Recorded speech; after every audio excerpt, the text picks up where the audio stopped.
Evento organizado por la Mancomunidad Regional de los Andes, institución que reúne a los gobiernos regionales de Ayacucho, Apurímac, Ica, Huancavelica, Junín y Cusco a través de proyectos descentralizados. Bien, le doy el pase al doctor Eduardo Chirinos para que pueda comenzar con esta ponencia. Buenas noches con todos. Buenas noches, doctora. Gracias por aceptar la invitación. Quiero presentarles a la doctora Gabriela Ramos Bonilla. La doctora es antropóloga, es doctora en antropología. Eh, la doctora ha hecho un estudio muy interesante, cualitativo, de qué es lo que pasó en la pandemia en las personas mayores, gerontes, que nosotros llamamos muy frecuentemente en medicina. Pienso que esta presentación nos ayudará mucho para desarrollar nuestros conceptos sobre los diversos cuidados, no solamente en el campo de salud, sino también en el campo de la equidad, la justicia, que debe verse en este grupo etario que cada día es muchísimo más grande en todo el mundo y nuestro país no está exento de ello. Dejo la presentación a la doctora para que presente su disertación, su conferencia, doctora. Adelante, doctora Gabriela. Un gusto de Muchas tenerla. gracias. A ver, díganme si ven bien la diapositiva. Sí, se ve muy bien, doctora. Ok. Bueno, muy buenas noches a todos y a todas.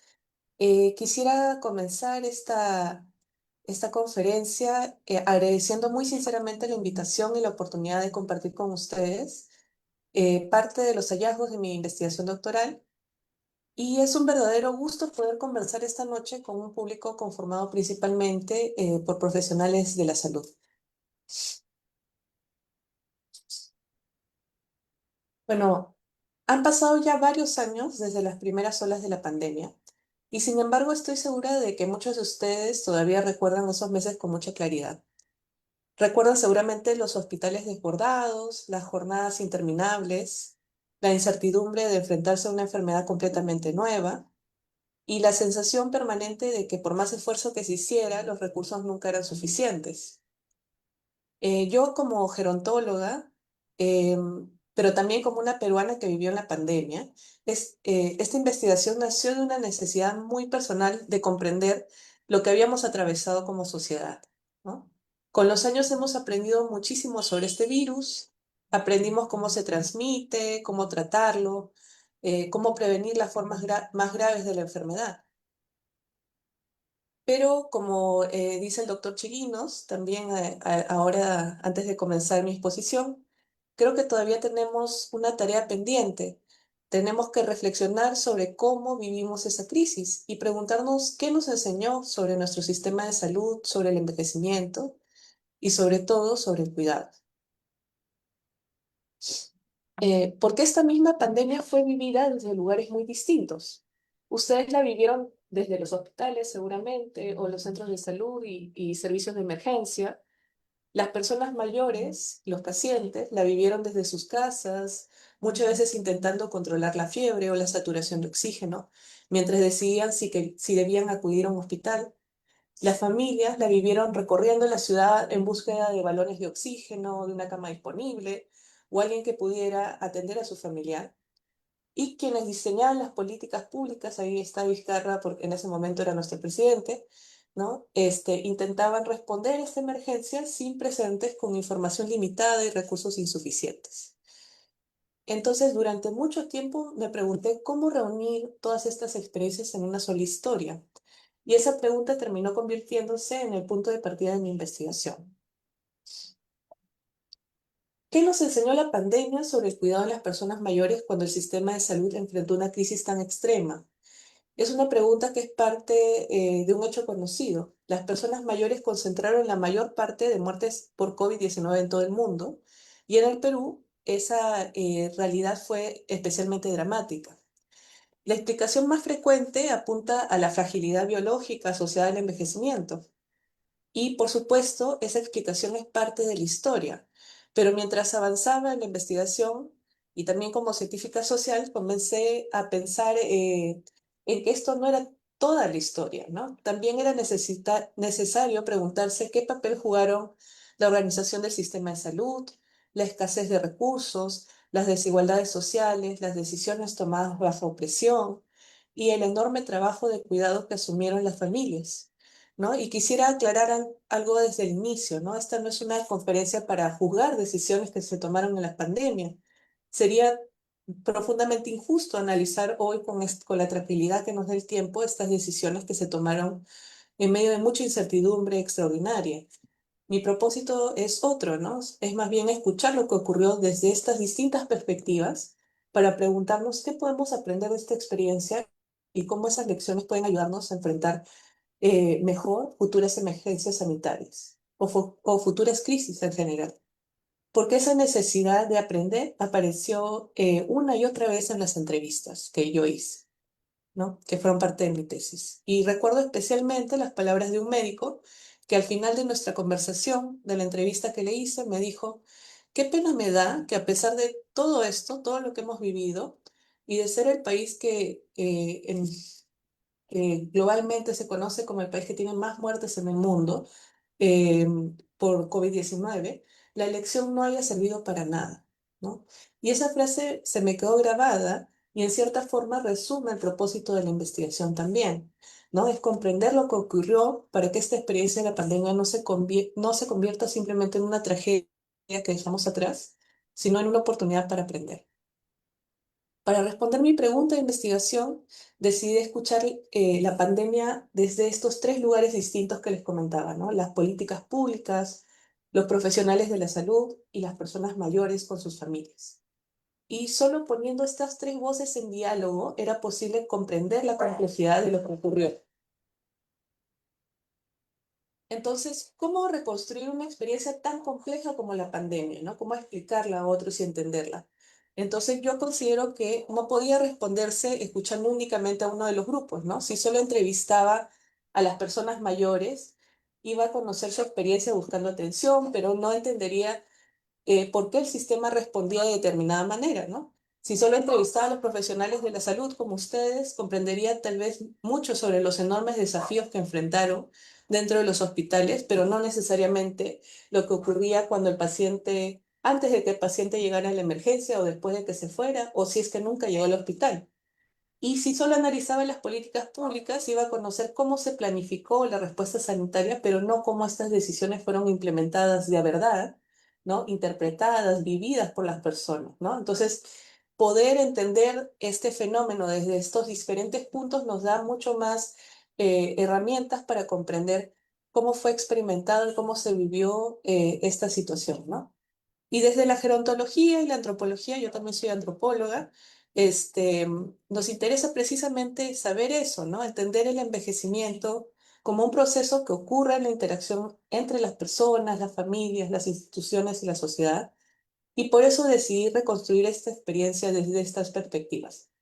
No para reemplazar la mirada clínica, sino para complementarla con aquello que solo podía contar quienes vivieron la pandemia desde otros lugares, ¿no? La investigación combinó, como ya les estoy contando, tres fuentes de información, una investigación cualitativa, como decía el doctor Chirinos.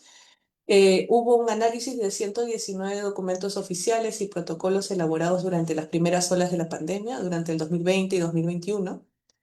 Eh, yo quería entender cómo se pensó desde el Estado y desde el sistema de salud la atención de las personas mayores. En segundo lugar, entrevisté a médicos, enfermeras que trabajaron en primera línea en hospitales públicos atendiendo pacientes con COVID-19. Y más que preguntarles qué hicieron, me interesaba comprender cómo vivieron esa experiencia, qué dilemas se enfrentaron, qué huellas también dejó en ellos esta experiencia. Y finalmente conversé con personas mayores que sobrevivieron la enfermedad y también con familiares de personas que fallecieron durante la pandemia, que eran adultas mayores. Entonces, sus relatos permitieron reconstruir esas trayectorias de búsqueda de atención y comprender qué ocurría cuando el acceso al sistema de salud a veces se volvía tan incierto. Entonces, en total, la investigación reúne estos 119 documentos y 59 entrevistas realizadas entre agosto del 2023 y abril del 2024 en la ciudad de Lima. Pero quisiera hacer una observación que para mí fue muy importante durante el trabajo de campo, ¿no? Muchas personas aceptaron participar porque sentían que todavía era necesario hablar de lo que había ocurrido. Y recuerdo que al terminar una de mis entrevistas con una familiar me dijo, ahora siento que estoy lista para contarlo, ¿no? Muchas gracias. Y era, a pesar de que estas historias eran muy duras, también era un proceso también hasta terapéutico para muchas personas poder contarlo y sentirse ahora listo para poder hacerlo y que esto sirva para otros, ¿no? Para el futuro, para reflexionar sobre este tema.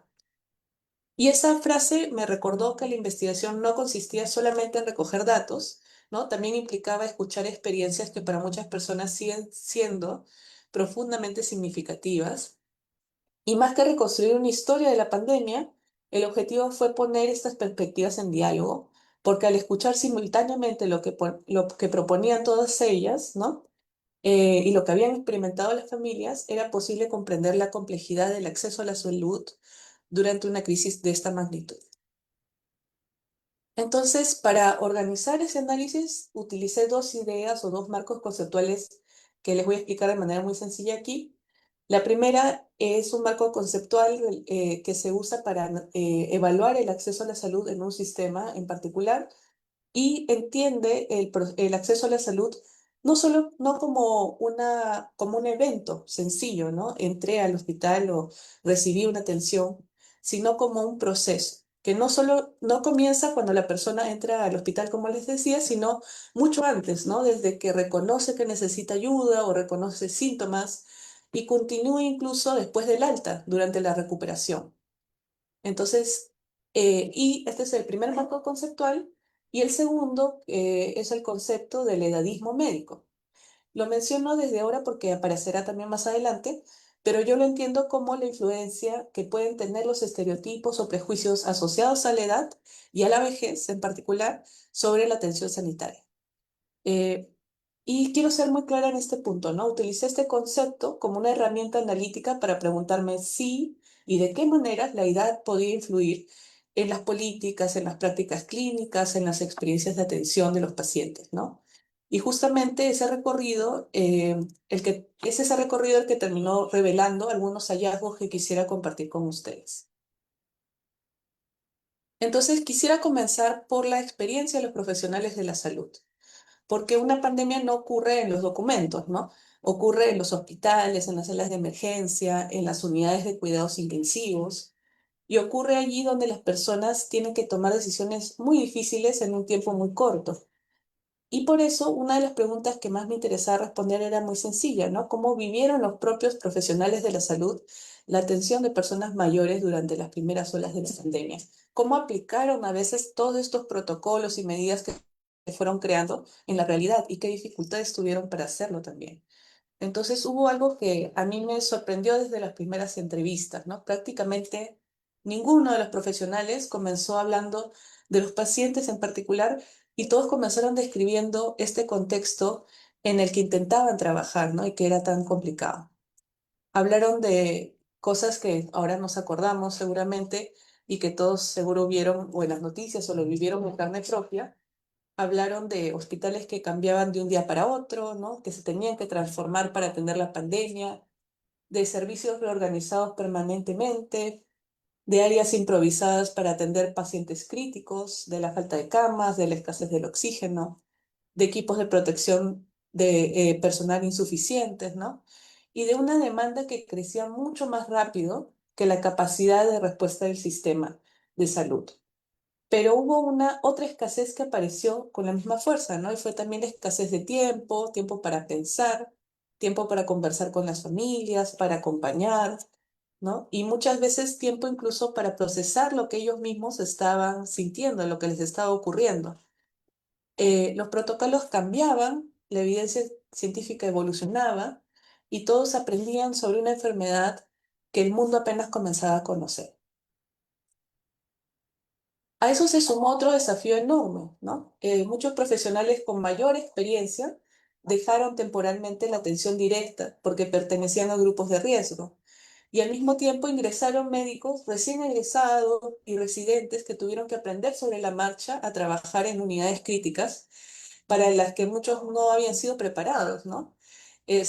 Más de un entrevistado describió esa experiencia como aprender medicina en medio de una emergencia, ¿no? Pero quizás lo que más me impactó fue la manera en que recordaban esos meses. Y sin que yo se lo preguntara, muchos recurrían espontáneamente a las metáforas de la guerra, ¿no? Y hablaban del hospital como un campo de batalla, del personal como soldados, ¿no? Incluso también el Estado se refería de esas maneras al personal de salud. Y algunos utilizaron una expresión especialmente dura, ¿no? Por ejemplo, esta que les muestro aquí. Dice, es de un médico que me decía, ¿no? Durante la primera ola me enviaban a las carpas de COVID porque había demasiados pacientes y mis compañeros no se atrevían a ingresar, ¿no? Les daba miedo enfermarse. Entonces, como ellos sabían que yo trabajaba rápido, así me mandaron como carne de cañón, ¿no?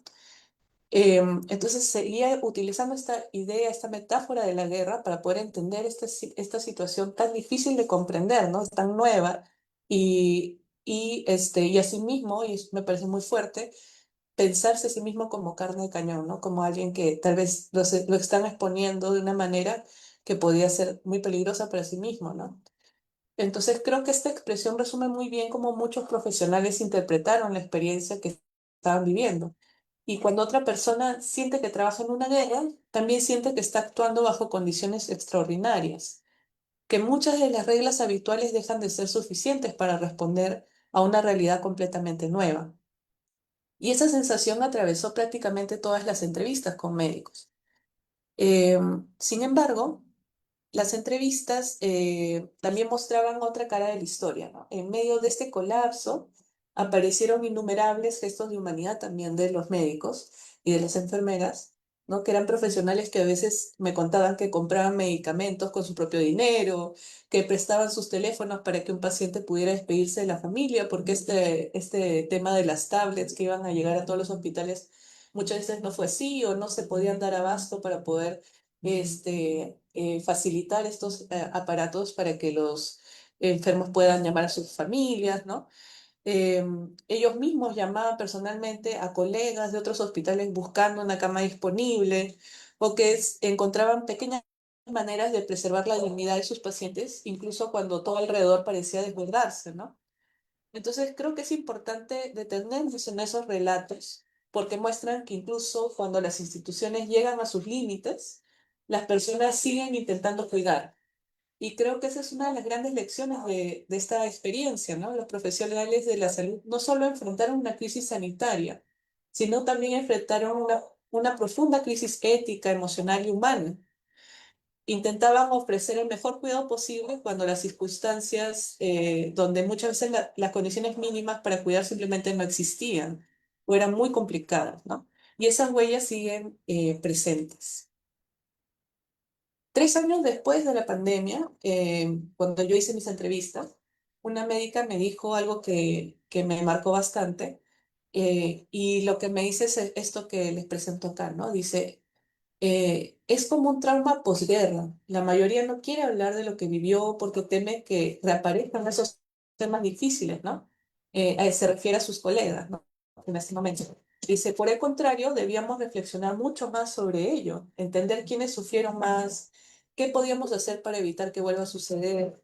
Pero ahora el COVID terminó y todo parece estar volviendo a ser como antes, ¿no? Entonces, confieso que esta frase cambió un poco mi manera de entender la investigación que estaba haciendo, ¿no? Hasta ese momento yo pensaba que estaba reconstruyendo una experiencia que ya había terminado, ¿no? Y creo que muchos a veces vemos la pandemia de esa forma. Pero muchos profesionales me hicieron ver que para ellos la pandemia seguía presente, no solo en la memoria, sino también en la forma en que recuerdan su trabajo, sus pacientes y las decisiones que tuvieron que tomar, ¿no?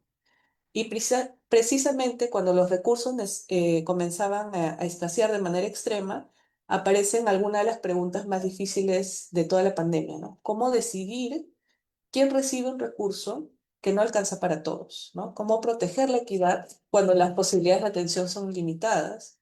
¿Y qué lugar ocupó la edad dentro de esas decisiones? Y esas son preguntas que quisiera abordar a continuación. Hasta ahí hemos visto cómo la pandemia transformó profundamente las condiciones en que los profesionales de salud intentaban cuidar. Pero hubo un momento en que cuidar dejó de significar únicamente atender, también comenzó a significar decidir, ¿no? Y decidir en condiciones de enorme incertidumbre, y a veces decidir entre recursos que simplemente no alcanzaban para todos. Entonces, uno de los médicos que yo entrevisté lo describía de esta manera, ¿no? ¿Qué pasa cuando hay una guerra y tienes un montón de heridos? ¿Qué haces en una emergencia? Los catalogas, y en la pandemia no hubo algo escrito, fue como un triaje de guerra, ¿no? De nuevo esta idea de la guerra. Entonces, creo que esta frase resume muy bien el tipo de dilemas que atravesaron los equipos de salud durante las primeras olas de la pandemia. Y es también, es importante decir que estos dilemas no fueron exclusivos de Perú, ¿no? Aparecieron prácticamente en todos los países afectados por el COVID y dieron lugar a debates muy intensos dentro de la medicina y la bioética. Al revisar los documentos oficiales peruanos, que no les voy a explicar todo, pues son un montón, pero en conjunto encontré algo que me pareció especialmente interesante, ¿no? Todos coincidían en un principio muy claro. La edad por sí sola no debe utilizarse como criterio para decidir el ingreso a UCI, y ese principio era consistente con las recomendaciones internacionales y como un enfoque basado en derechos. Sin embargo, esos mismos documentos proponían considerar criterios clínicos como la funcionalidad, la recuperabilidad o la presencia de comorbilidades, y aquí quisiera hacer una precisión, ¿no? Desde este punto de vista clínico, esos criterios son perfectamente razonables en esa situación, pero el problema no eran los criterios en sí, sino el problema era tener que aplicarlos en condiciones de extraordinarias de escasez, ¿no? Con muy poco tiempo para deliberar y sin respuestas sencillas. Entonces fue justamente allí donde las entrevistas mostraron una enorme diversidad de experiencias, ¿no? No encontré una única forma de tomar decisiones, no encontré equipos que discutían constantemente acerca de estos criterios, especialidades que en ocasiones tenían posiciones distintas y médicos que todavía recuerdan esos momentos como algunos de los más difíciles de su trayectoria. Entonces, uno de ellos me dijo algo que resume muy bien este conflicto, ¿no? Por ejemplo, ahí pongo esta cita. Dice, a mí me han enseñado a pelear por el paciente hasta el final. Para mí fue muy chocante no poder hacerlo porque existía una regla que no estaba escrita en ningún sitio, no estaba en los documentos que yo revisé, ¿no? Por ejemplo, de que si el paciente era muy mayor ya no valía la pena pelear. Pero también entendía que estábamos en una situación de guerra y que los recursos no alcanzaban para todos. Entonces creo que esta cita refleja muy bien la complejidad del problema, ¿no? No había respuestas correctas, había un conflicto que vivieron muchos profesionales cuando intentaban conciliar sus propios principios clínicos y éticos con una realidad que los obligaba a tomar decisiones extraordinarias. Eh, y sobre este punto, que es un punto muy sensible, mi investigación no demuestra que existiera necesariamente una política explícita de discriminación por edad, pero tampoco demuestra que los profesionales actuaran de la misma manera, ¿no? Lo que sí muestra es que en estas condiciones de enorme incertidumbre, de recursos extremadamente limitados, algunos criterios podían terminar afectando de manera desproporcionada a las personas mayores. Y es precisamente aquí donde el concepto de edadismo médico nos resulta útil, ¿no? No como una acusación, sino como una pregunta. ¿Hasta qué punto algunos supuestos sobre el envejecimiento pudieron influir consciente o inconscientemente en la manera de interpretar estos criterios clínicos, ¿no? Creo que esa sigue siendo una pregunta vigente, no para juzgar las decisiones tomadas durante esta emergencia, sino para prepararnos mejor para las siguientes crisis, porque los dilemas éticos nunca aparecen cuando tenemos tiempo para discutirlos. Aparecen en ese momento en que justamente el tiempo se acaba, cuando los recursos escasean y cuando las decisiones tienen que tomarse en minutos, ¿no? Incluso hasta menos. Precisamente por eso creo que vale la pena seguir reflexionando sobre ellos hoy, cuando ya no estamos, felizmente, en un momento de una crisis como esa, ¿no? Pero la historia del acceso a la salud no se escribió únicamente dentro de los hospitales. mientras los equipos de salud también discutían cómo distribuir estos recursos escasos, fuera de los hospitales ocurrían otras historias y miles de familias intentaban sostener el cuidado con los recursos que tenían a su alcance, ¿no? Y para comprender realmente lo que ocurrió durante la pandemia, también tenemos que escuchar esas voces y esas historias que quedaron fuera del hospital. Entonces, hasta ahora hemos visto la pandemia desde dentro del sistema de salud y ahora quisiera salir del hospital porque la historia del cuidado no empezó necesariamente allí, ¿no? Y para muchas personas tampoco terminó allí. Cuando escuchamos a las personas mayores y a sus familias, en muchos casos aparece una realidad distinta, ¿no? La mayoría de quienes entrevisté no pensó inmediatamente en acudir a un hospital. Lo primero que aparece en sus relatos es mucho miedo, ¿no? Durante la pandemia, miedo al contagio, miedo a no encontrar atención, miedo a morir solo y miedo a no poder ver a su familia una vez que ingresaran al hospital. Y ese miedo no surgió únicamente de rumores, también se alimentaba de las noticias, de las experiencias de los vecinos y las familias, y de la sensación de que el sistema de salud había llegado a un punto de quiebre. Entonces, por ejemplo, una mujer mayor que entrevisté resume ese sentimiento con una frase que nunca olvidé y seguramente ustedes la han escuchado porque muchos de ellos se referían de esa época en esos términos. Ella dice, honestamente yo no quería ir al hospital porque porque se sabía que los que que solo entraba el paciente, ¿no? Los familiares no podían entrar, el paciente quedaba a su suerte, ¿no? Muchas veces sentían que necesitaba, que los familiares eran también este apoyo, que los cuidaba dentro del hospital, que a veces eh, abogaba por ellos, ¿no? Y esto de no estar con el familiar y no poder comunicarse con ellos era una cosa muy fuerte en decidir si ir o no al hospital, ¿no? Entonces dice, al hospital no, ahí van y se mueren, que es algo que también muchas personas repetían mucho durante la pandemia, ¿no? Entonces dice, bueno, yo creo que esta cita nos ayuda a comprender algo muy importante, ¿no? Para muchas familias el hospital dejó de representar únicamente un lugar de tratamiento, de donde ir a sanarse, sino también se convirtió en un lugar asociado a la separación, a la incertidumbre y muchas veces a la imposibilidad de acompañar a un ser querido en sus últimos momentos. En ese contexto, permanecer en la casa no siempre fue una elección, muchas veces también fue la única alternativa que parecía posible, ¿no? Para estas personas. Entonces, cuando el acceso al hospital se volvió tan incierto, el cuidado no desapareció, ¿no? Simplemente, en muchos casos cambió de lugar, ¿no? Pasó en gran medida del hospital al hogar y con ese cambio también cambiaron las responsabilidades. Las familias comenzaron a asumir tareas que normalmente esperaríamos que realice el propio sistema de salud, ¿no? Y aprendieron a usar oxímetros, buscaron balones de oxígeno en la ciudad, organizaron turnos de cuidado, administraron medicamentos. También buscaron médicos, enfermeras, ambulancias, contactos, vendieron sus pertenencias, por ejemplo, hicieron colectas o se endeudaron para poder cubrir todos esos gastos. Y en otras palabras, el cuidado comenzó a distribuirse entre múltiples actores de la familia y la comunidad. Pero ese desplazamiento también hizo visibles profundas desigualdades, ¿no? Porque cuando ya no hay un sistema de salud público que pueda dar ese servicio a todos por igual, independientemente de las capacidades adquisitivas que se tenga, nos quedamos pues con las desigualdades tan profundas que existen en nuestro país, ¿no? No todas las familias podían cuidar de la misma manera.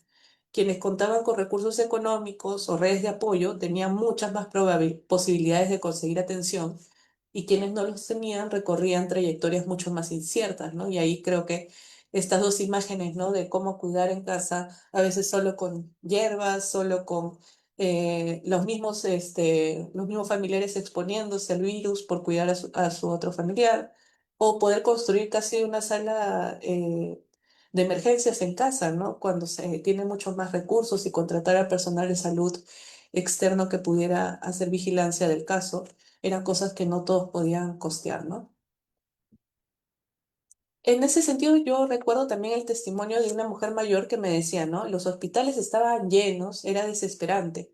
Mi cuñado llevó a mi suegra a un médico privado, pero yo no tenía dinero. Caminé sola a un centro de salud, ¿no? En medio de la madrugada, hice cola durante horas y mis hijas juntaron el dinero como pudieron para comprar mis medicinas, porque si bien el centro de salud eh, algunos centros de salud, por lo que me han contado, que tenían que atender solo casos de sintomatología muy leve o hacer detección de casos, en algunas situaciones hacían un acuerdo también con el paciente y la familia y eran atendidos de manera ambulatoria y regresaban día tras día para también ver cuál era su avance, porque ellos mismos sabían que los hospitales estaban llenos y no los iban a atender y que no tenían dinero para ir a una opción privada, ¿no? Entonces, las medicinas se compraban por fuera, pero digamos que era un costo mucho menor a ir a una clínica privada o contratar personal de salud en casa, ¿no?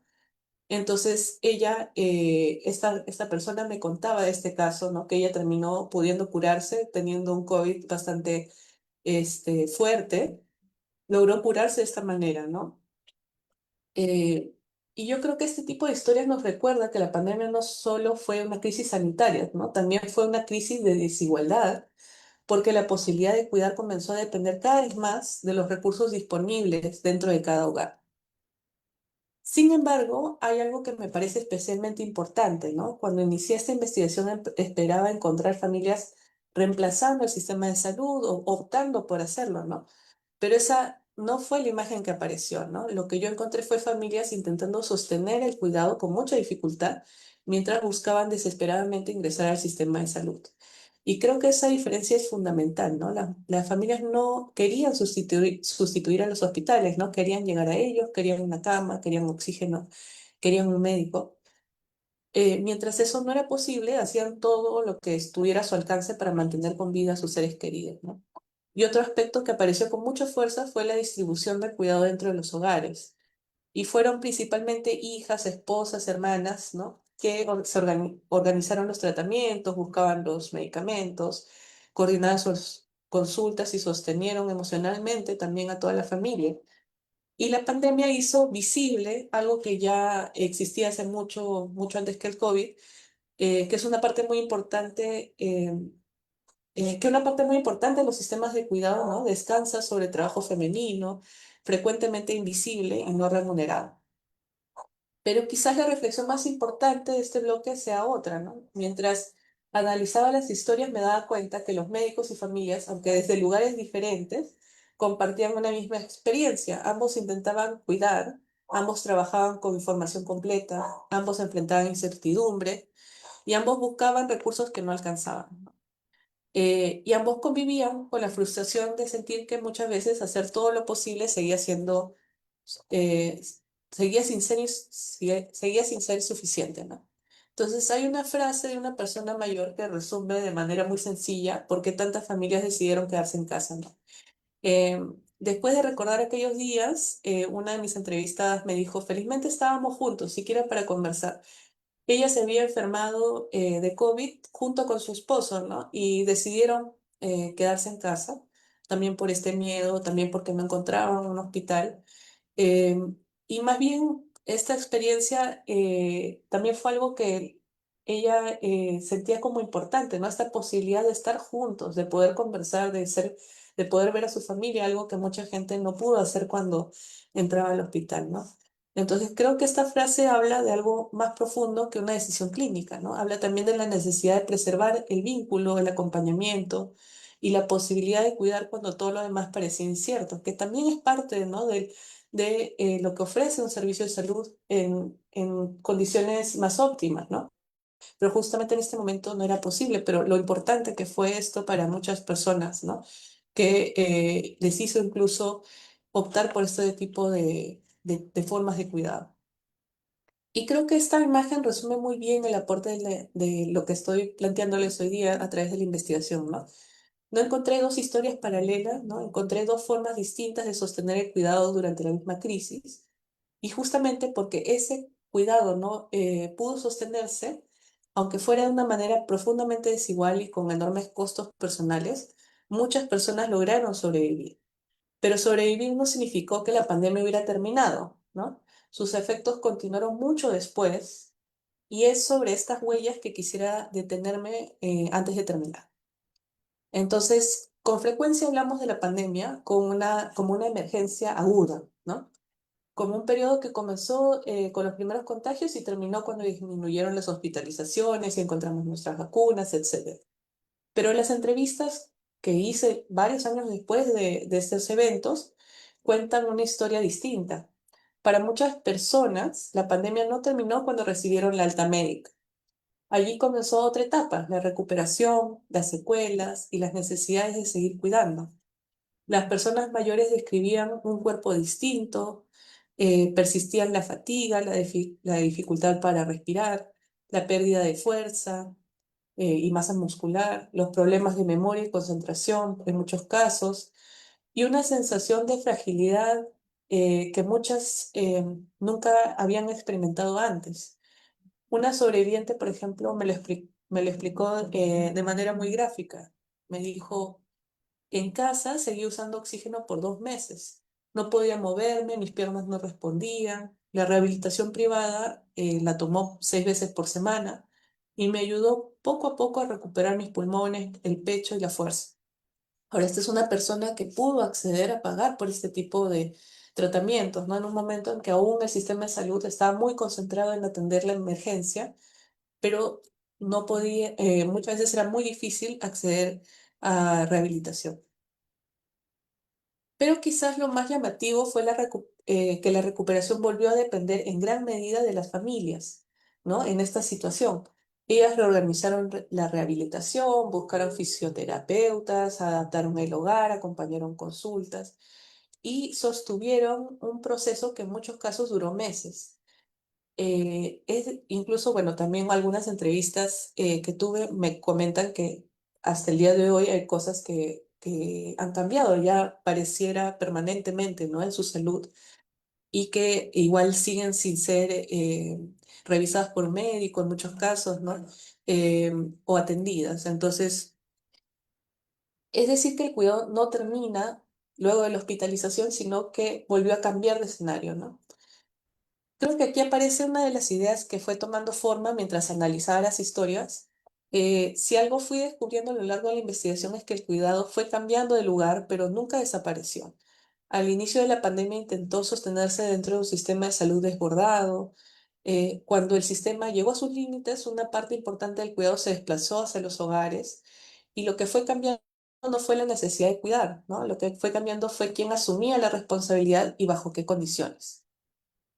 Pero las secuelas tampoco fueron únicamente físicas, ¿no? Aparecieron el miedo, la ansiedad, el duelo. Y aquí quisiera detenerme nuevamente también en los profesionales de salud, ¿no? Porque muchas veces hablamos de las consecuencias de la pandemia y pensamos únicamente en quienes se enfermaron, ¿no? O quienes sobrevivieron, pero la pandemia también dejó profundas huellas en quienes cuidaron. Y muchos describieron agotamiento extremo, sufrimiento moral, ansiedad y una sensación persistente de haber trabajado durante demasiado tiempo en condiciones que nunca debieron de ser normales. Y una médica, por ejemplo, me contó, ¿no? Que me decía, trabajar en la unidad de COVID fue aterrador. Tenía ansiedad constante, subí de peso por estrés y necesité tratamiento de estrés postraumático. Temía volver después de mis días libres, lloraba en la ducha recordando a pacientes que lloraban antes de morir. Entonces creo que reconocer ese sufrimiento en el personal de salud es importante también, no porque compita con las personas mayores o el de las familias, sino porque forma parte de la misma historia. Una historia donde cuidar también tuvo un costo y quizás esa sea una de las imágenes con las que más me quedó después de terminar esta investigación, ¿no? La pandemia dejó una huella colectiva quienes se enfermaron, en quienes perdieron a un ser querido, en quienes tomaron decisiones imposibles y también en quienes dedicaron meses o años a cuidar de otros. Si algo muestran estas historias en su conjunto es que la pandemia no terminó al mismo tiempo para todos. Como emergencia sanitaria terminó hace algunos años, pero muchas de sus consecuencias físicas, emocionales y sociales siguen presentes. Y justamente por eso reflexionar sobre ellas no significa únicamente mirar hacia atrás, sino preguntarnos qué necesitamos fortalecer para cuidar mejor cuando llegue la próxima crisis. Entonces quisiera terminar compartiendo algunas reflexiones que esta investigación me dejó. No las presento como conclusiones definitivas, más bien como preguntas que creo que vale la pena seguir discutiendo entre quienes trabajamos, a quienes nos interesa, desde distintos lugares y especialidades, la salud de las personas. La primera es que la pandemia no creó muchas de las desigualdades que hemos visto esta noche, ¿no? Las hizo visibles y mucho más crudas, tal vez.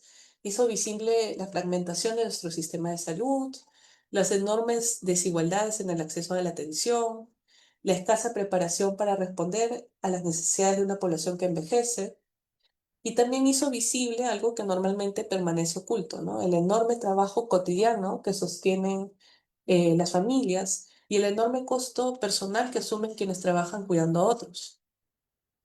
La segunda reflexión tiene que ver con la preparación para futuras emergencias. Cuando hablamos de preparación solemos pensar inmediatamente en infraestructura, ¿no? Más camas, más ventiladores, más oxígeno. Y por supuesto, todo eso es indispensable, pero también de escuchar, luego de escuchar a los profesionales, a las personas mayores y a las familias, creo que prepararnos significa mucho más, ¿no? Significa fortalecer la atención geriátrica, en el caso de los adultos mayores, de rehabilitación, la salud mental, el primer nivel de atención. Y también significa discutir antes que llegue la próxima crisis cómo queremos afrontar los dilemas éticos que inevitablemente reaparecen cuando los recursos dejan de ser suficientes. Porque esos dilemas no aparecen cuando tenemos tiempo para debatirlos, ¿no? Aparecen cuando el tiempo se está acabando y justamente por eso necesitamos reflexionar sobre ellos ahora. Creo que es algo que he ido repitiendo mucho, pero me parece que es algo importante que tal vez conversar también en esta reunión, ¿no?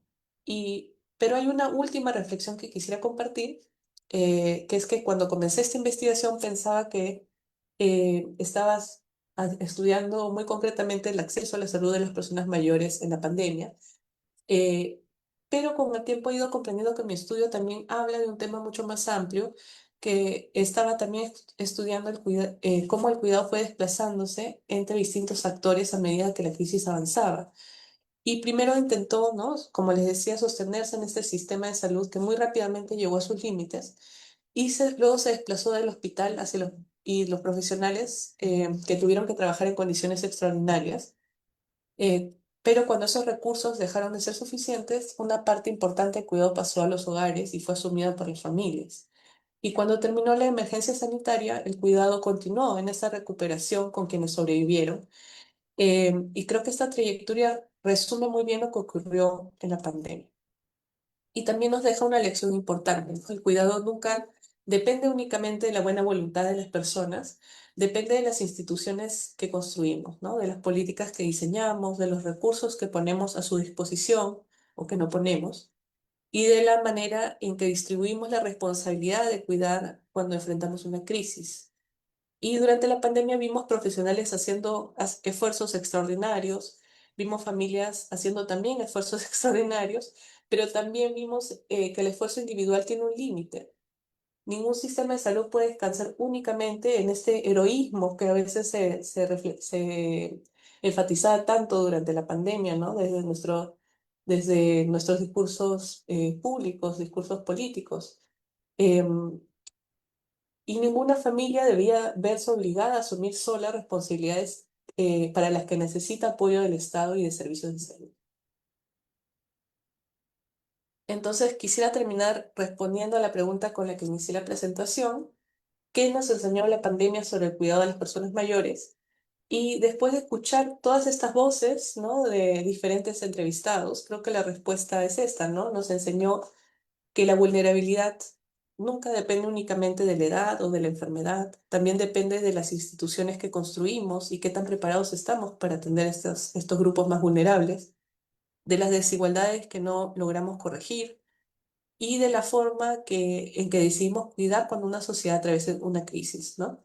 Las próximas emergencias sanitarias van a llegar, no sabemos cuándo, ni cómo serán, ni por qué, pero sí sabemos que volverán a poner a prueba a nuestro sistema de salud. Y ojalá que cuando ese momento llegue, no solo nos encuentren con mejores recursos, sino que ojalá nos encuentre con una comprensión más profunda de lo que significa cuidar a las personas mayores, cuidar a las familias y también cuidar a quienes dedican su vida a cuidar a los demás, ¿no? Como el personal de salud. Muchas gracias. Muchas gracias, doctora Gabriela. Eh, Realmente muy interesante la exposición, realmente sirve mucho para reflexionar. Eh, Estamos ya en la fase de preguntas. Aquellos que quieran realizar las preguntas, si podrían levantar la mano o escribirlo en el chat para poderle retransmitir a la doctora.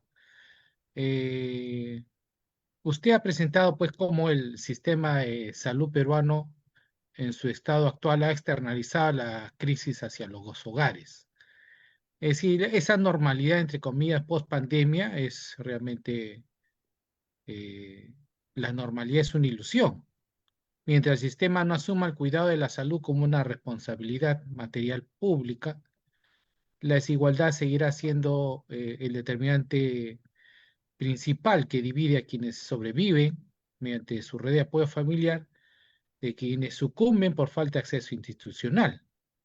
Y los testimonios que usted ha presentado reflejan que el paciente y su familia no estaban desconectados del sistema, sino que fueron, eh, diría yo, podríamos decir como expulsados por sus fallas estructurales, Mm, viéndose forzados pues a inventar sus propios mecanismos de sobrevivencia.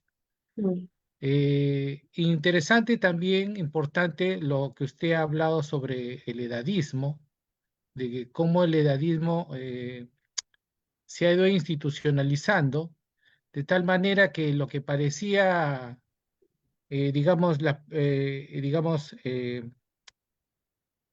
que no fue realmente un fenómeno coyuntural, no fue un fenómeno coyuntural exclusivo de la pandemia, sino una estrategia operativa latente que el sistema de salud emplea para gestionar la escasez crónica de recursos frente a una demanda creciente. Pero el edadismo continúa operando como una ideología de eficiencia, si podríamos decirlo así, que permite justificar la exclusión de pacientes basándonos en criterios de productividad biológica en lugar de derechos humanos, ujú, manteniendo la contradicción entre la retórica de atención universal y la realidad mm, material de un sistema desabastecido. Me mm. gustaría que usted comente algo más en la síntesis de la posición del análisis de lo que usted ha objetivizado en su tesis doctoral, doctora. Ujú.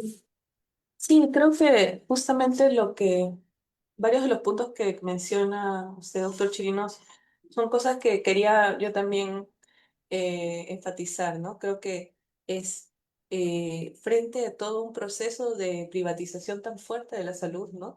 Creo que la pandemia, no sé si se acuerdan inicialmente, hubo un choque muy fuerte y comenzó también a pensarse cuáles son las consecuencias de todos estos procesos de privatización de la poca inversión en el sector salud durante tanto tiempo. También como el Perú, bueno, se enfatizaba mucho desde lecturas acerca de por qué es que la pandemia nos afectó de esa manera. Se veía la poca inversión en el sector salud a comparación de otros países de la región, siendo una de las más bajas, ¿no? Entonces, creo que al hablar de la pandemia, por eso, y creo que es muy obvio para todos seguramente que más, incluso más que para mí, vemos, ¿no? Como muchos de nuestros hospitales están en condiciones no óptimas. Hubo también mucho recuento de cuántas instrumentos, ¿no? Eh, no sé, respiradores mecánicos, camillas nos faltaban y que no eran suficientes incluso en un momento de normalidad, ¿no? Entonces ya estábamos trabajando muy en los límites, ¿no? Entonces creo que por un lado es eso, ¿no? También en parte la crítica que creo que debemos de seguir manteniendo acerca de la pandemia y que tal vez últimamente se siente que se ha ido difuminando y perdiendo, ¿no? En el camino, sin haber hecho los cambios necesarios que, que debemos que creo que una cosa que nos ha zamaqueado de esta manera como la pandemia debería haber despertado, ¿no? Tal vez aún hasta ahora esta necesidad de cambios, ¿no? Y estar muy arriba en la agenda pública. Y frente a lo otro, acerca del edadismo, sí, ¿no? Como usted dice, o sea, creo que yo como gerontóloga trabajo el tema de adulto mayor y discriminación en la vejez. Para mí es bastante común hablar de este tema pero muchas veces el edadismo o el viejismo, que también le dicen, es un tipo de prejuicio y discriminación que no es muy mapeado, digamos, en la discusión pública, ¿no? Son como otros tipos de discriminaciones como el sexismo o el racismo, entre otras cosas. Pero, digamos, funciona más o menos de la misma manera, ¿no? Existen prejuicios acerca de la vejez, ¿no? A veces prejuicios de todo tipo, ¿no? Pero algunos también vinculados a la biología, a los cuerpos de las personas mayores, pero también al valor social que les otorgamos a sus vidas, ¿no? Frente a personas de otras edades. Eh, y como usted mismo dice, ¿no? O sea, todas las personas tenemos el mismo derecho a la salud y a la vida, que en ese momento comenzó a discutirse si es que esto, este tipo de discusiones de priorización de un paciente sobre otro debido a su edad atentan en contra de estos derechos, ¿no? Em, Hay también pues cosas como el poder hacer evaluaciones individualizadas más a fondo de cada paciente, eran cosas que en una normalidad tal vez sí haríamos, pero en la situación de emergencia muy pocas veces se logró hacer de la misma forma, ¿no? Y pasamos de una lógica de pensar centrada en el individuo, en el paciente, ¿no? En una lógica tal vez más grupal, ¿no? De qué beneficia más al grupo, ¿no? Cómo se salvan más personas. Entonces ahí perdíamos a ese individuo y a su importancia, ¿no? Y como lo dice esta doctora, ¿no? Tenemos un dilema y un entramos en un debate que es también ético, ¿no? De yo estudié medicina no para elegir qué paciente salvar o no para simplemente no dar lo máximo por este paciente debido a esta situación de su edad, ¿no? Entonces, creo que es algo muy duro, ¿no? Que tocó a muchos médicos y que vale la pena seguir conversando y discutiendo, como decía, ¿no? Para futuras situaciones de crisis. Lo que la pandemia nos enseñó, y esa es la pregunta, la última que usted hizo, me hizo también reflexionar. Parece que en el Perú la vejez estuviera supeditada a la estructura de desigualdad. Mm, Mientras la atención geriátrica siga dependiendo de la capacidad de pago, de la resiliencia heroica de las familias, como usted muy bien lo ha presentado, y mientras el edadismo médico no sea desmantelado como una herramienta de descarte institucional, el adulto mayor, según lo que digamos, hago la síntesis, seguirá siendo vulnerable no por su edad, sino por la mm, falla material de un sistema que aún no garantiza el acceso equitativo a la vida. Eso es más o menos el resultado de lo que usted ha mm, expuesto. Pero quería comentarle también, por ejemplo, ha habido iniciativas de apoyo psicosocial en cuanto a que se ha tratado de abordar este tema. Por ejemplo, estas iniciativas representan una praxis necesaria para intentar reincorporar el cuidado del sujeto en el sistema, pero no está integrado como una estructura obligatoria ni como un alivio, sino más bien como un alivio voluntario. La atención domiciliaria forzada, como bien se vio en esas situaciones de emergencia, se convirtió entonces en un espacio de resistencia ética, donde el adulto mayor y su familia intentaron preservar la dignidad frente a un sistema que los clasificaba como una carga logística. Eso, mm. digamos, me gustaría que usted haga un comentario de esto, de lo que yo estoy tratando más o menos de integrar lo que usted ha expuesto. Sí, yo, como usted dice, o sea, creo que esta idea de que las personas mayores eran muy probablemente no iban a ser priorizadas si es que lo necesitaban, por ejemplo, si necesitaban una cama UCI, pero incluso en algunas entrevistas se hablaba de en el momento en que escasee cualquier cosa, ¿no? Si escasea el oxígeno también va a ser un criterio de la edad, ¿no? O sea, ¿a quién le doy ese oxígeno? Que también fue casos de muchos hospitales, ¿no? Que no tenían el suficiente abastecimiento de oxígeno para la gran cantidad de personas que lo necesitaban en abundancia, ¿no? Entonces, como esto se sabía, se compartía, se había escuchado em, por los pacientes, muchos de ellos dijeron, ¿qué hacemos? ¿No? O sea, ¿cómo ¿cómo evitamos que esto pueda pasarme a mí o le pueda pasar a mi familiar, ¿no? Entonces creo, como usted dice, sí fue un acto de resistencia, ¿no? O sea, si estamos en casa y mi familia me atiende y está vigilante de mí, tal vez voy a tener más oportunidades de sobrevivir. Esto no necesariamente, como ustedes sabrán, necesariamente era así, ¿no? Muchas personas también familiares que entrevistaba acerca de la persona mayor que falleció, los atendieron en casa inicialmente por esos temores y finalmente, bueno, como no se sabía cómo tratar efectivamente la enfermedad, algunos derivaron en cuadros mucho más graves que ya no podían ser atendidos en casa y ingresan al hospital ya en esa situación en que ya iban a fallecer muy rápidamente, ¿no? Entonces, muchos de ellos también fallecieron, ¿no? Em, pero sí, exactamente como usted dice, yo creo que muchas personas sabiendo esta situación, incluso habiendo sido, me acuerdo de un caso de una persona que era una persona de 70 años, había trabajado para el sistema de salud, incluso él como administrativo, se había jubilado, se enferma de COVID y teniendo un montón digamos, recursos sociales, ¿no? De conocidos en el sistema de salud, manda a su hijo para que pueda buscar atención, para ver cómo hacer, reunirse con alguna autoridad que le permita ingresar. Pero cuando finalmente llega esta autoridad y le dice que su papá tiene 70 años, él le dice, no, no, 70 años no estamos recibiendo, solo recibimos a personas menores de 60. Entonces, él incluso teniendo todos esos recursos tuvo que, o sea, fue rechazado por su edad, ¿no? De poder incluso solo ingresar al hospital.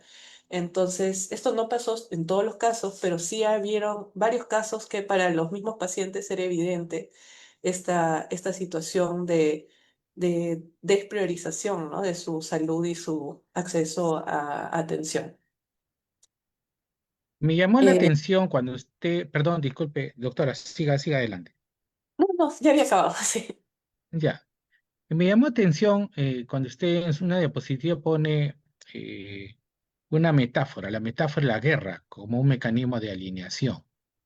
Y hace mención a testimonios sobre que un personal de salud parecía de sentirse como carne cañón. Y lo Ujú, hablaba porque se encontraba en un sistema desprovisto de insumos. Entonces adoptan una narrativa bélica que ujú, realmente funciona como una máscara. Y esa narrativa, me llama la atención esa metáfora de guerra, entonces ha permitido disociar la práctica clínica de la responsabilidad ética, facilitando la deshumanización del adulto mayor y justificando el triaje edadista bajo el ujú. estrés moral de la escasez. Sí. Es decir, la incertidumbre.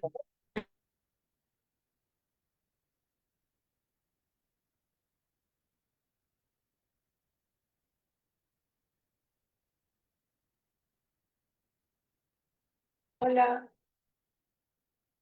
Salió del aula, creo. el doctor Chirinos creo que se cortó o soy yo. Se cortó, no, es el doctor. Ah, ya, ok. Bien, vamos a continuar con otras preguntas de la sala. En tal caso, pueden Sí, levantar la mano. veo varias en el Eh, chat. Más que preguntas, creo yo podría hacer un comentario. En el tiempo de pandemia, se desarrollaron diferentes estrategias para dar soporte a los adultos mayores, pero ¿He finalmente se escuchado? terminó politizando, como por ejemplo, Amachay, ¿no? Ya. Se fue politizando y se perdió el objetivo principal, ¿no? Y también durante la pandemia, los centros de atención al adulto mayor que recibían un gran presupuesto, ¿no? Del gobierno central, las municipalidades, lo llegaron a cerrar. Hoy en día ya no tenemos los centros de atención al adulto mayor. Y esos recursos económicos que han sido destinados y siguen siendo destinados para la atención al adulto mayor, ¿qué es lo que ha pasado con ello, no? Por ejemplo, eso tampoco no indagamos, no averiguamos o no tenemos quizás las políticas públicas, no le dan la importancia al autocuidado del adulto mayor, ¿no? Es eso, Ujú. solamente el sector salud está esperando atender daños, pero no fortalecer la atención primaria en el adulto mayor. Considera que una persona de 60 años es inservible, ¿no? Es algo ilógico ¿no? Y creo, como ya lo han dicho ustedes, el edadismo es una forma de discriminar a los adultos mayores, ¿no? Eso es lo que quería Sí. comentar, doctora. O sea, creo que lo que mencionas me parece interesante, ¿no? O sea, ciertamente durante pandemia hubo varios intentos de protección, de prevención del contagio, sobre todo en personas mayores, ¿no? Como la red Amachay desde el MIDIS o la Operación Taita. También había uno que se llamaba 60 más del MIN, ¿no? Hubieron varias iniciativas de este tipo. em, pero que sobre todo buscaban en un inicio mapear adultos mayores en situación de riesgo, sobre todo de menores recursos, para prevenir el avance del COVID y que se puedan contagiar de él, ¿no?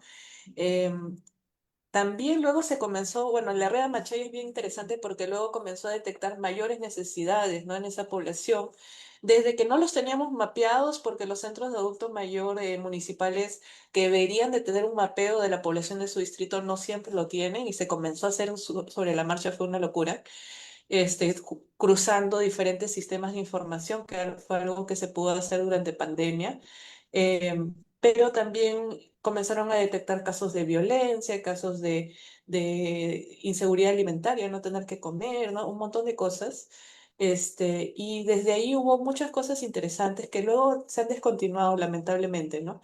Pero lo que yo veía es que si bien hubo un deseo de protección de esta población, que también es discutible porque hay también algunas discusiones sobre la sobreprotección también, pero luego, cuando la persona enfermaba, yo he encontrado muchos vacíos en temas de normativa y política, ¿no? En que había muy poca información sobre cómo atender casos de pacientes de COVID que eran personas mayores, que a veces presentaban la enfermedad de maneras distintas, como generaban otro tipo de sintomatología, a veces enfermedades crónicas que parecían COVID eran confundidas con COVID y personas mayores que se quedaban en la zona COVID, no teniendo COVID y teniendo mucho riesgo de enfermarse, ¿no? Por eso, o casos de delirium, por ejemplo, que era muy común en casos de personas mayores, ¿no? Entonces, habían varias cosas ahí que pudimos habernos o haber tomado en cuenta que muchas veces no se tomaron en cuenta en ese momento, ¿no? Y sobre el tema también de la red de soporte comunitaria de adultos mayores, totalmente de acuerdo, ¿no? O sea, justo unos compañeros, ¿no? Que son personas mayores que son de la red de salud, me contaban cómo sus centros de adulto mayor de salud, ¿no? Los CAMS, se cerraron, ¿no? Y ellos tuvieron incluso muchas dificultades para apoyar a que se reabran, ¿no? Y mostrando la importancia que tienen, ¿no? No solo para la socialización, el entretenimiento, que también es muy importante, sino que son espacios de promoción de la salud de una manera más integral también, ¿no? Y ahí también se hicieron cosas interesantes en algunos centros de adulto mayor que se comenzaron a hacer cosas virtuales, cosas que nunca se hubiera pensado que se podía hacer en este ámbito, ¿no? Del trabajo con personas mayores, que se comenzó a hacer y muy interesantes. Pero sí, ¿no? Cómo este tema incluso del edadismo también lo vemos en la poca inversión en intervenciones con personas mayores, ¿no? Pensando pues que no es algo que importe o que sea una población que no necesariamente tenemos que pensar en desarrollo humano cuando pensamos en ellos, ¿no? Como si lo pensamos tal vez en grupos más jóvenes como los niños, los adolescentes, ¿no? Entonces sí es algo que podemos ver en muchos aspectos, ¿no? de nuestra sociedad, desde cosas muy micro, como cómo nos relacionamos con una persona mayor y qué pensamos de ella, hasta la poca relevancia que puede tener para decisores de política a nivel nacional en cuánto invertimos y cómo invertimos en esta población, ¿no? Sí. Si pudieran abrir el micrófono al doctor Jorge Chen, que ha hecho unos comentarios muy interesantes. Doctor Chen, ¿podría abrir su micrófono? Muchas gracias, doctor Chirinos. Muchas gracias por la referencia. Gracias, Muy doctor. buenas noches. Muy buenas noches. La felicito, doctora Ramos. Sumamente interesante su ponencia. Yo tenía esto que me he permitido ver, hacer el alcance. La directora del Fondo Monetario Internacional, la señora Cristina Lacer, en una sesión que ella presidía frente a líderes políticos mundiales, llegó a manifestar muy suelta de huesos que las personas envejecientes estaban viviendo demasiado y ello significaba un gran gasto y rogaba demasiado gasto y atentaba contra las economías. En personas envejecientes, ya, ella señalaba que estaban viviendo mucho y como estaban viviendo mucho, las pensiones y todo eso no iba a significar un gran peso, un gran lastre.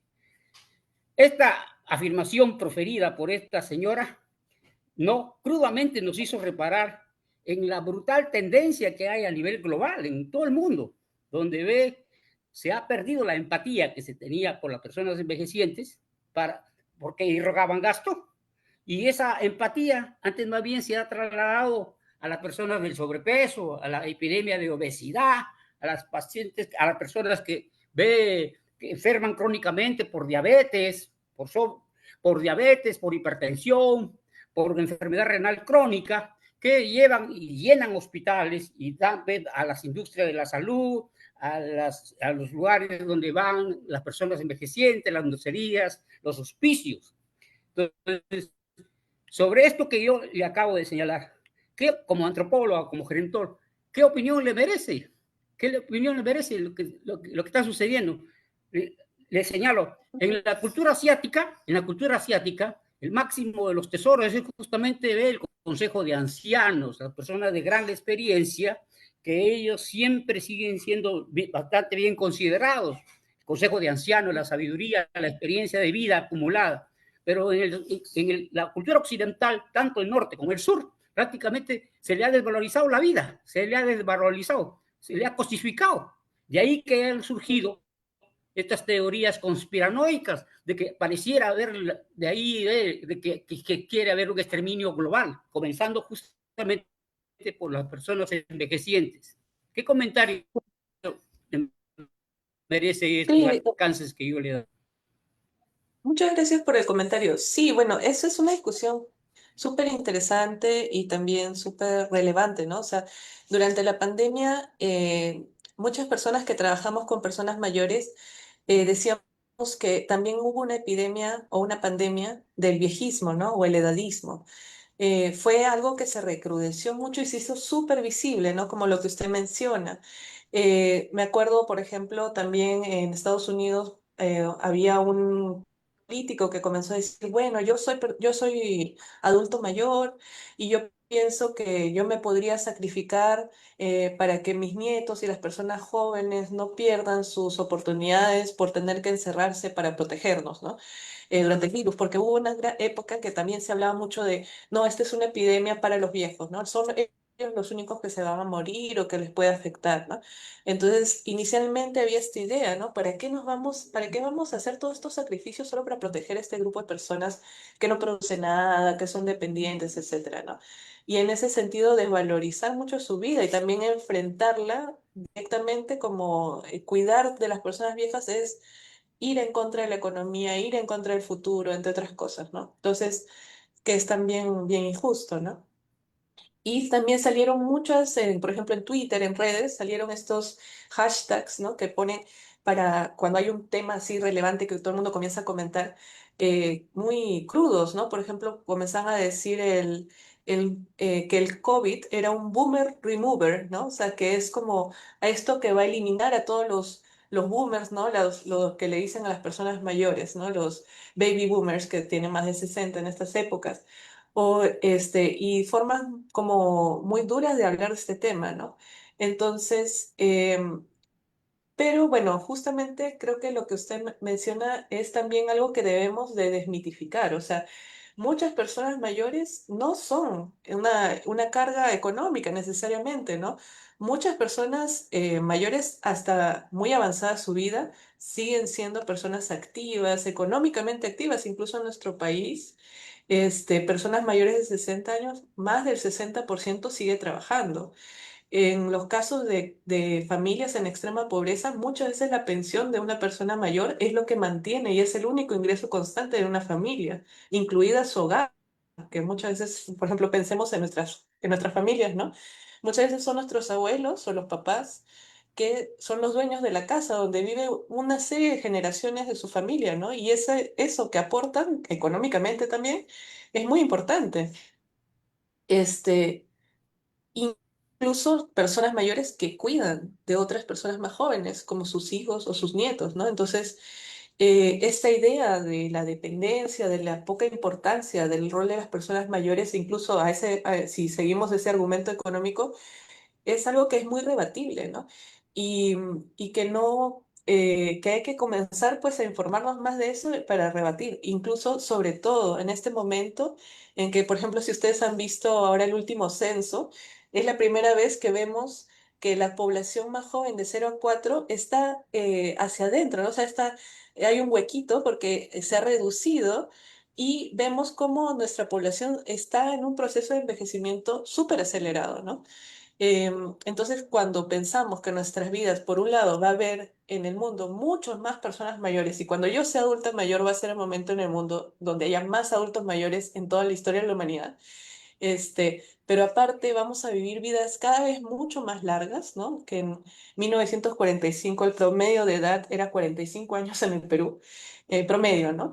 Pero ahora estamos llegando a los 75, 76 años en promedio, ¿no? Hay personas que viven hasta más de los 100 años. Y esto va a ser cada vez más normal, más común por los avances médicos, por todas las cosas buenas que hemos ido construyendo como sociedad. Entonces, justamente ahora es muy importante ser consciente de estos prejuicios, de los grandes efectos negativos que tienen en nuestra sociedad y que debemos de rebatirlos porque esto es algo que se nos viene, ¿no? Y que más bien debemos de pensar positivamente también del envejecimiento, ¿no? Incluso hay muchas iniciativas acerca de la economía plateada, por ejemplo, ¿no? Y cómo las personas mayores también impulsan el desarrollo económico, ¿no? A través de servicios que también ellos mismos consumen, etcétera, ¿no? Entonces, creo que hay que darle la vuelta a esa discusión y también ver cómo hay algunos intereses y formas de pensar sobre esto que son muy debatibles, ¿no? Ujú. La vida, hasta en su Que, más mínima expresión, hay que respetarla. Y su templo, que es el planeta Tierra, también hay que respetarlo y no maltratarlo como lo venimos haciendo. Mm. ¿Mm? si podrían darle, muchas gracias, doctor Chen. Gracias siempre sus intervenciones. Si podrían darle el micrófono, por favor, a la doctora Lely Rea Salazar, que es médico psiquiatra del Hospital María Auxiliadora. Adelante, doctora Lely, sus comentarios. Gracias, gracias, doctor Chirinos. Buenas noches con todos. Bueno, primero felicitar a doctora Ramos por su gran exposición. Es real de muchas cosas que se están hablando y es cierto también lo que dice el doctor Chen, ¿no? Si fuera que pensáramos como los orientales, otra cosa sería, ¿no? Pienso que se ha mitificado mucho tiempo a las personas adultas mayores y realmente no deberá ser. Deberíamos prepararnos y esta preparación debería empezar por nosotros los médicos, ¿no? Bueno, yo les puedo comentar y compartir de repente algunas experiencias de las que vivimos en el hospital en época de COVID. Fue un tiempo muy difícil porque no solamente había ancianos, sino padres los que caían. Entonces había muchas familias desprotegidas, ¿no? Mujeres que realmente lloraban, que no podían entrar al hospital. Y se creó en el MISA el equipo de acompañamiento psicosocial para pacientes COVID y los familiares, ¿no? Tanto presencial como por telemonitoreo. Creo que se ayudó muchísimo, tanto así que realmente se llenaba, ¿no? Las sesiones. Fue una experiencia muy dura, ¿no? Porque no solamente teníamos que cuidar de nosotros, sino de nuestras familias. En aquel momento vivía yo con mis dos padres mayores, pero creo que nos enseñó mucho, que creo que ahora lo estamos olvidando, que si dejamos atrás todas nuestras experiencias no vamos a lograr nada como país, ¿no? Que hay que honrar a las personas mayores y que podemos hacer mucho cuando hay el deseo de hacerlo, ¿no? En nuestro hospital varios médicos fallecieron, falleció nuestra técnica. pero en todo momento, bueno, a pesar de que soy asmática, igual pues yo había estudiado medicina porque yo quería salvar a pacientes, ¿no? Entonces, creo que ha sido un momento muy difícil, pero que eso no nos haga perder la brújula.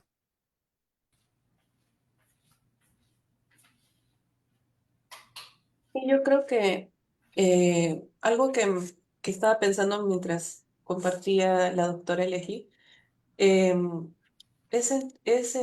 la importancia que ha tenido, ¿no? La salud mental durante este tiempo. Y creo que ha sido algo que muchas veces debido a la emergencia tal vez no habíamos previsto de esa forma como algo tan fundamental, ¿no? Entonces, por ejemplo, en el caso de familiares, eh, yo creo que bueno, las entrevistas con familiares han sido entrevistas muy duras, ¿no? Y que a pesar de que habían pasado 3, 4 años desde que perdieron a su familiar, muchos de ellos tienen en muchos documentos académicos se habla acerca de un duelo patológico, ¿no? Eran personas que, por un lado, no logran aceptar, digamos, la muerte de su familiar, no han podido procesarlo de una manera eh, más cotidiana, más como en un tiempo de normalidad, en que tenemos ciertos rituales, digamos, para poder acompañarnos con nuestras familias y poder despedir a esta persona que ha fallecido, ¿no? Ir también procesando esta pérdida.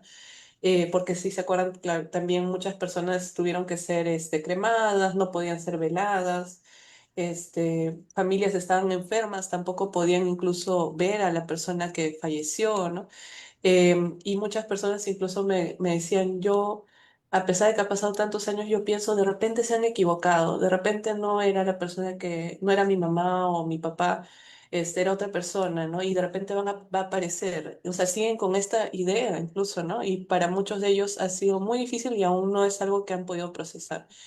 Este, entonces yo creo que necesitamos mucho trabajo, ¿no? Desde esa área y como les comentaba, ¿no?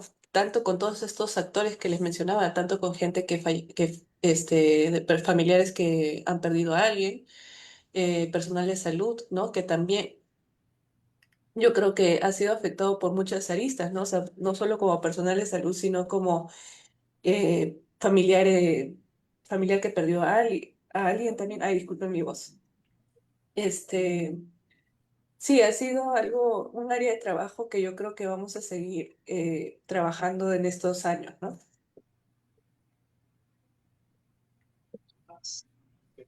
Si podrían darle el fono, por favor, a Ana Dora Álvarez Bravo, que ha planteado unos comentarios, me parecen muy interesantes. Ana Dora Álvarez Bravo, si podrían abrirle el micrófono.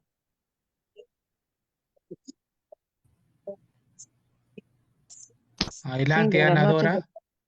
Buenas Muchas noches. gracias, doctor. Sí. Bueno, efectivamente hubo una línea en que se asistía a las personas que hacían la consulta en caso, la sospecha, ¿no? De un paciente, pero los cuidadores no hemos tenido, me identifico yo con esta ponencia de la doctora, a quien agradezco, y a ustedes por la invitación, porque yo estoy de permanente invisible sin remuneración. Bueno, lo tomo ya a manera de gracia porque emocionalmente yo también tengo que cuidarme. Estoy camino a los 63 años. Mi hermano al enviudar se convirtió en bipolar afectivo. Mis padres son mayores, 92, 93. Entonces, y ya no puedo trabajar porque a la técnica que puse se le cayó a mi mamá y se rompió la cadera. Entonces, un soporte emocional para los que somos ahora cuidadores. Y también estamos prácticamente con la abeja en el oído de un evento natural de 8.8 en el que, ¿qué vamos a hacer? Entonces, y ya lo acabamos de ver hace semanas con Venezuela.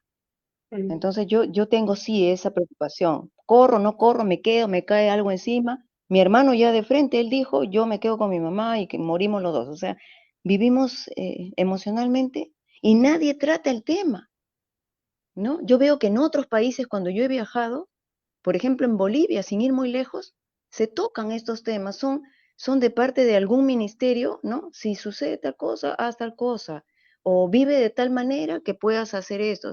Pero acá no, acá siempre reaccionamos, nunca prevemos, ¿no? Eso quería decir, gracias.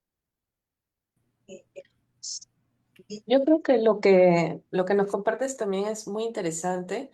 En América Latina se está comenzando a discutir muy fuertemente sobre el tema de sistemas de cuidado, eh, tanto, o sea, de muchas poblaciones, ¿no? Tanto de los niños, que tal vez es algo que es más cercano, que sí ha habido algunas intervenciones, ¿no? En nuestro país, con, por ejemplo, los guaguas y una más, ¿no? Pero también respecto a la comunidad de grupos de personas con discapacidades severas, personas adultas mayores. En nuestro país hubo un tiempo que se comenzó a mover esto, no hace mucho, comenzar a pensar cómo diferentes servicios pueden integrarse en un sistema de cuidado y también qué huecos existen, ¿no? Como esto que cuentas tú de cuidadores, por ejemplo, especializados en personas mayores, que tener, por ejemplo, un registro claro y formado, ¿no? De personas que poder acudir, ¿no? Incluso servicios, por ejemplo, en Chile hay un servicio para personas, familias con muy bajos recursos, de poder que se le asigna un cuidador por días, por ejemplo, o en ciertos momentos del día para ayudar con el cuidado en casa de personas mayores y también generar respiros, ¿no?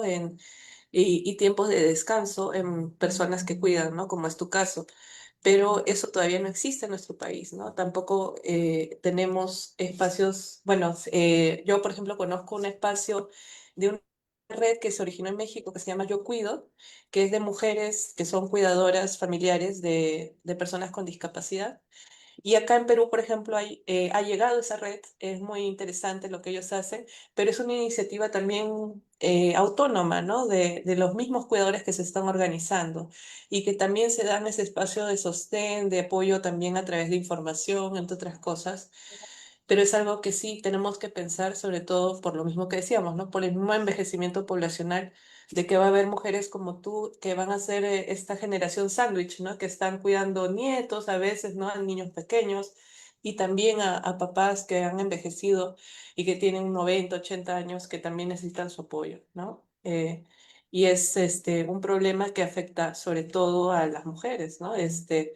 Y que es algo que tenemos que ver más de frente y comenzar a trabajar.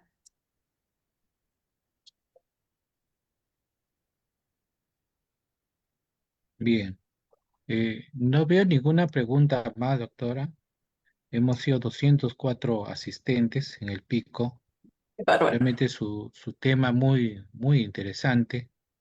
Y no habiendo más preguntas, quisiera hacerle llegar mi reconocimiento y gratitud por la presentación de su exposición.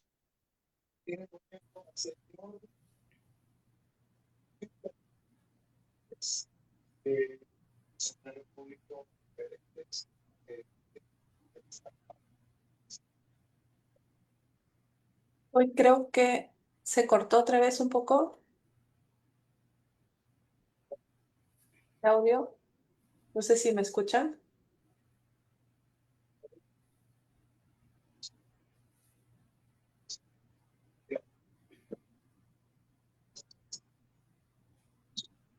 Muchas gracias a todos por escucharme y por invitarme. Ojalá en otro momento también pueda volveros a acompañar.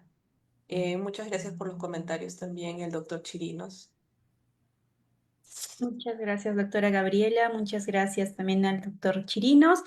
Comentarles a todos los participantes que se va a estar enviando por el correo la próxima ponencia, así que estén atentos al correo para poder verificar la próxima ponencia que será el día martes. Y bueno, con eso estaríamos concluyendo. Muchas gracias, doctora Gabriela. Más bien, si pueden encender sus cámaras para una fotografía final. Ok.